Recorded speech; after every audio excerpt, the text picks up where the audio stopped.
అంటారండి, అరే బాబు 6 రోజులు నీ పొట్టకూటు కొరకు కష్టపడ్డావే, 3 గంటలు దేవుని రాజ్యం కొరకు కష్టపడలేవా?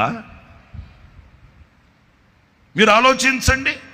6 రోజులు క్షణం తీరిక లేకుండా కళ్ళల్లో ఒత్తులు పెట్టుకొని కష్టపడ్డావే, టయానికి తినట్లేదే, టయానికి తాగట్లేదే.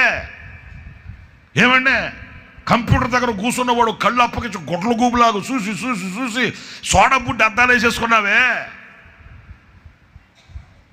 మరి ఇంత కష్టం నీ పొట్ట కూటు కొరకు నువ్వు కష్టపడ్డప్పుడు దేవుని రాజ్యం కొరకు 3-4 గంటలు కడుపు కట్టుకొని నోరు కుట్టుకొని కాళ్ళు మడతేసుకొని కూర్చొని దేవుని సన్నిధిలో కష్టపడలేను అని చెప్తున్నావంటే ఎంత అజ్ఞానంలో ఉన్నట్టు.